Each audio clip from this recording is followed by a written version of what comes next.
I would like to make a button that when clicked changes the skybox of my scene. To do so, first I'm going to come into the hierarchy and right click create 3D object cube. I'm then going to scale this down to 0.1, 0.1, 0.1. And then do a quick fly around, go Control Shift F to place where I am, and then get rid of the rotation. As this is a button and I don't want anything colliding with it, I'm going to go to my box collider and hit is trigger and make that true.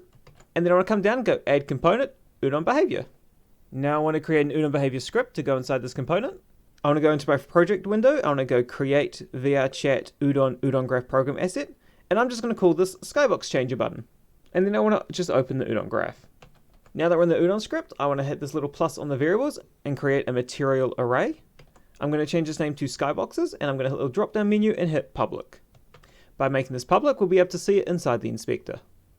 Now we want to come into the graph, we're going to right click, go create node, the shortcut for this is spacebar, and we want to go render settings, set Skybox. So this set Skybox node requires a material. We're going to grab our material array, we're going to go material array get, and we're going to plug our material into the set Skybox. So this material array.get node is used to say what material out of our material array we want to use.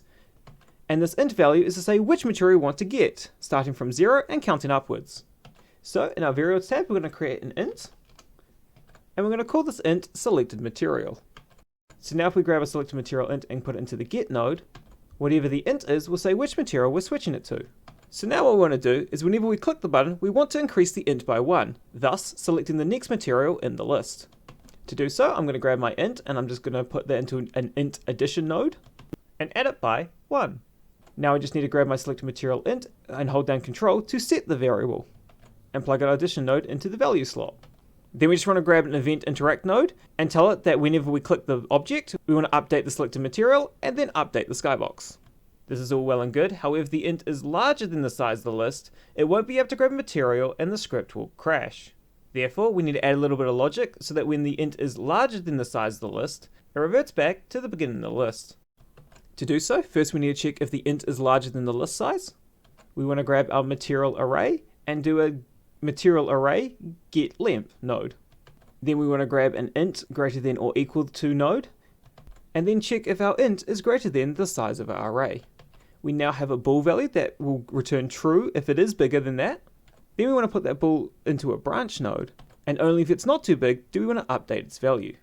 If the int is larger, we want to set its value to 0.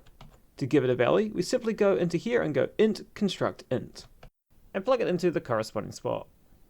Now we could put the output of both of these into set skybox, however for the sake of cleanliness, we really should split this out. By hitting this little send change on our set int nodes, we're able to drag and drop our variable int while holding Alt to get an event for whenever this int changes. So now to summarize our script, whenever we click our object, we will grab our int, add 1 to it, and if it's not too big, it'll update it to the next material in the list. And if it is too big, it will send it back to the beginning of the list. Then when this int changes, it will select the skybox to this new selected material. Awesome, so hit compile in case Unity mucks up. Then we want to come back into our screen, select our button, and attach our Udon behavior script to it. I'm going to update the interact text to change skybox. Then I'm going to hit the drop down on our material array, then change its size to however many skyboxes we want to cycle through. In my case, 3.